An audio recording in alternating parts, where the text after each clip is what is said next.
By 1964, 38-year-old Sammy Davis Jr. endured rejection and death threats because of his marriage to a white actress, My Brit. The controversy spilled over into his career, but Davis didn't buckle. That fall, Davis returned to the Broadway stage in a musical version of Golden Boy. Arthur Penn directed the musical.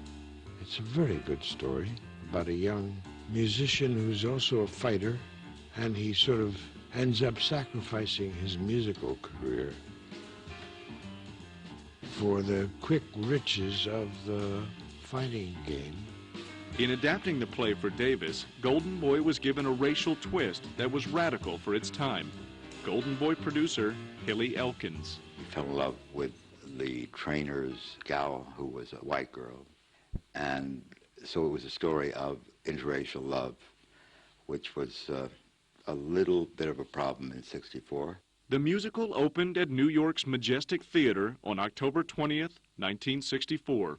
It generated an extraordinary amount of both positive reaction and some very nasty negative reaction.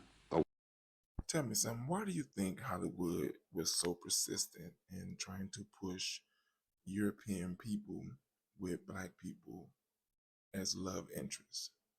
Tell me your thoughts about that in the comments. One of the first poachers, which was Sammy and Paula Wayne, the blonde white girl, resulted in windows being shot out at the Majestic Theater. One moment in the play was so controversial that extra security was needed. We had one scene we called the suicide scene, where Sammy went upstage and he and Paula kissed. We had a lot of security on that. We had used toilet paper come in the mail. I mean, it was really very unattractive. Some of the hostility was aimed directly at Davis, who had to be accompanied by bodyguards during the show's run. We'd be in a club in Buffalo, and you'd hear the N-word, and Sammy would at times ignore it, and at times would just go ballistic. Sammy was breaking down doors, and he knew that he was, and he knew that that hurt, and he knew that it would be easier for the next group. As Sammy performed in Golden Boy, race riots were erupting across the country. It was the time of the Watts riots in Los Angeles, so we needed no more evidence that the country was sizzling. If you lived or experienced the Watts riots, can you please paint a picture in the comments about it? It was not unexpected that any major black city with a major black population would go up. Davis made himself available for civil rights events, often at considerable personal risk. Second wife, My Brit. He was doing work with Martin Luther King. He was down in the March on Selma, and he was in Washington, D.C., and was in several other places. I joined him in some, but Sammy was not that crazy about it because he thought that would be a little too blow-up situation. I wonder something. I wonder, did Sammy Davis Jr. participate in the civil rights movement only for one or two reasons? Either he felt it was the right thing to do, or because of all the hatred he got because he married a European woman. Which one do you think it is? Let me know in the comments. If we appear together. Sammy's business partner, Cy Marsh.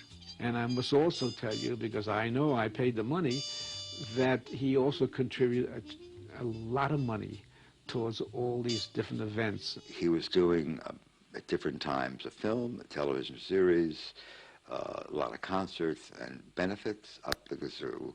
He was just all over the place. But that was his nature. And I must say that although he was exhausted, the show never suffered because of it. He delivered. I knew that he was also personally wired very, very tight. He was smoking a lot. He was drinking quite a bit. He was expending a huge amount of energy, plus feeling that he was in a vulnerable position, as well as being called upon every free minute to appear somewhere in relation to the civil rights movement.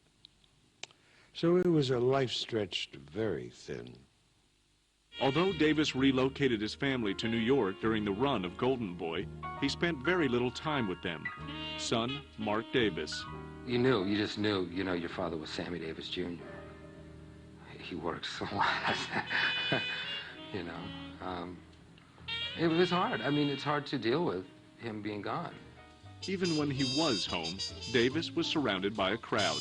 They had this lovely townhouse that he'd rented, and he gave these wonderful parties on Sunday night that everybody in town who was famous in show business would be there. Julie Stein and Judy Garland and Liza Minnelli, and they'd all get up and they'd sing with each other, and Julie would play his new songs and Liza would sing them, and it was just fabulous. And Mai hated every minute of it. It was Sammy's dream. As if he weren't busy enough, Sammy co-wrote his autobiography with Bert Boyer and Bert's wife, Jane. In August 1965, Yes, I Can was published and became an instant bestseller.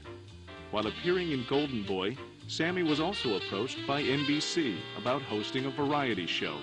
The program was the first headlined by a black performer since Nat King Cole went off the air in 1957. The half-hour Sammy Davis Jr. show premiered on January 7, 1966. Actress and friend Diane Carroll. Well, his television show was a breakthrough, major breakthrough. It was very important. He wanted the finest orchestrations, the best lighting, the best sets, everything he could possibly have. Davis was well aware of the history-making potential of his new variety series. Press agent Jay Bernstein. He said, Jay, I want you to make certain that everybody in America watches this show. I want it to be the most publicized show in the history of television. Well, the good news and the bad news. The good news was I was able to make this the most publicized show in the history of television. The other good news was that everybody in America watched it. The bad news was the show was terrible. Davis had the clout to get major guests like Richard Burton and Elizabeth Taylor, but he was too much in awe of them.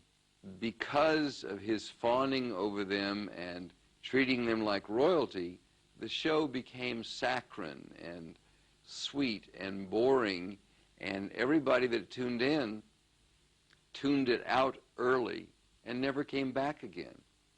The series was canceled after only 4 months. Davis was disappointed, but he was still appearing in Golden Boy, which provided plenty of distraction. There were all these attractive young women in the company, and certainly outside of the company. I mean, Sammy was a big star. There's just no question about it. And he was personally very needy. He needed affection. He was always tomcatting around. That was part of his, was tired, nobody was around, he was bored, and it was 2 o'clock in the morning. What do you do? Shh, come here. Don't mean anything. Sammy's attention apparently meant something to at least one member of the Golden Boy cast. Lola Falana. Tell me something about Golden Boy. Have you seen have you seen it, period? And tell me your thoughts about it. Falana was a dancer in the show, and they went on the road. They dated. They went out together. Lola also loved him in her strange way. She wanted to be Mrs. Sammy Davis Jr. more than anything else in the world. Unfortunately, there was already a Mrs. Sammy Davis Jr. Mai put up with Sammy's cheating, but the marriage was beginning to show signs of strain. Monogamy was not a strong suit, and ultimately it became a problem. In early 1966, Mai returned to California with their 3 children. Sammy remained in New York to fulfill his Golden Boy contract. However, the monotony of a Broadway show was wearing on him. So I said, look, you're really feeling stir-crazy. Make a deal with you. We'll close early, in spite of the fact that we're doing business. My condition is we do it in London. And he said, okay, we'll do it in London. My condition is we do it at the Palladium, which hadn't had a legit show there. Golden Boy closed on Broadway in March. Davis resumed his frenetic life on the road while the musical was readied for the London stage. Events were brewing that would have a shattering effect, not only on Sammy, but on the entire nation. Coming up. He was devastated. Devastated, because he knew them.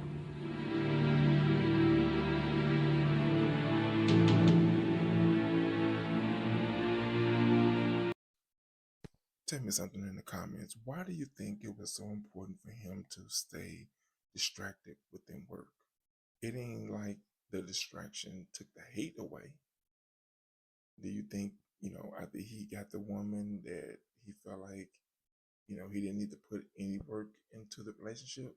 Like, I got her now, so I ain't got to worry about it. Or do you think it was something more than that, something deeper? Tell me your thoughts about that in the comments. Be sure to like, share, watch more videos, and subscribe to the channel.